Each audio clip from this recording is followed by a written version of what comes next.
second mountain or something like that. But it's about how we spend much of our lives climbing this first mountain: career, success, finances, like making it almost from like a business standpoint.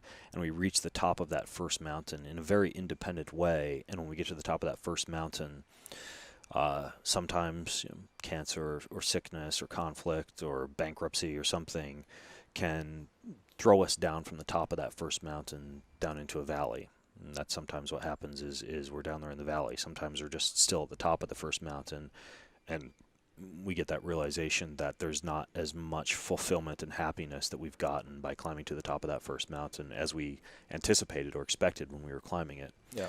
And at that point we realize there's a second mountain, and that second mountain is a mountain where the top of it is where true fulfillment lies. It is a mountain that we climb with others. It's a mountain where we discover interdependence and community and family and some of those things we were talking about earlier, right? That deep human primal urge for connection and relationships. And that second mountain might be something completely different, like founding a charitable organization, or taking your time that you spent on the business and focusing instead on music or art that touches other people's hearts, or building a community, or getting to know your neighbors better, or whatever the case may be. But it's that second mountain that's the most important mountain. And I feel like, for me, I'm kind of like, 1/20th of the way up that second mountain after climbing that first mountain and realizing that there's a lot freaking more to life than what you experience at the top of that first mountain. Yeah, I feel like one of my biggest fears would be that I would die, leave this body before reaching the false summit of the first mountain. Mm-hmm. And at that point, you essentially missed out on life. Yeah, you did, and I guess the thing is, it's not like the first mountain is bad. Mm-mm. The first mountain it's it's Maslow's hierarchy. Yeah, it's a lesson, right? You have to get shelter, and food, and currency, and to a certain extent, the ability to be able to get by and survive before you're almost like fully equipped to climb that second mountain. I think that some people kind of climb the first and the second mountain at the same time, develop a business that's just extremely others-facing and is doing a great deal of good in the world. And I think that that's a very fortunate place to be in. But I don't think people should beat themselves up for trying to make a career and get some money in their bank account and figure out a way to become somewhat financially independent before turning around and saying, okay, what's next? What's greater than this? Now that I'm set, now that I've put on my own oxygen mask, how can I then go forth and help others? Yeah. So I don't think there's shame in that first mountain.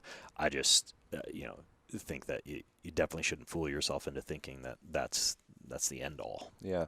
Do you think perhaps isolating those two mountains, and I'm sure there's lots more mountains beyond that, into their own separate buckets? Do you think that is a Western culture, again, post-agricultural age, technological age, like going into that, like, okay, in a more natural, in quotations, whatever the heck that means, hunter-gatherer, tribal, whatever society, do you think that those buckets would naturally more converge?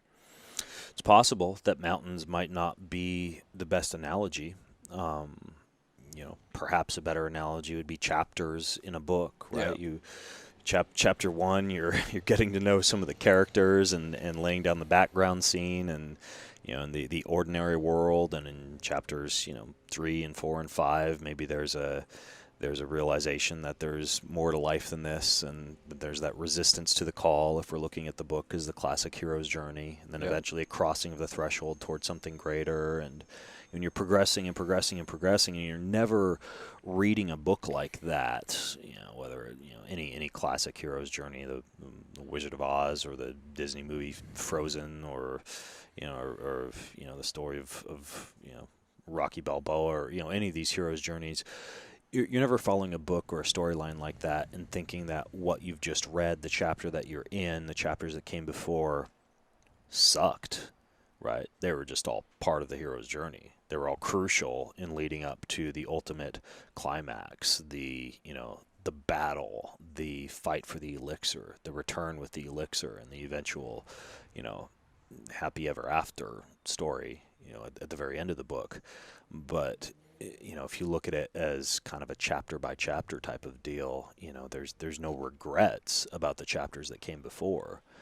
There's just the realization that, you know, if you truly want to live out the full hero's journey, you need to have your eyes set on continuing chapter by chapter towards the resolution of the book. Yeah, yeah. Then in Joe Campbell's stuff, the same one of the steps is the process of detribalization, which is the exact same thing that Terrence was saying and lots of other people say. Like that's a crucial part.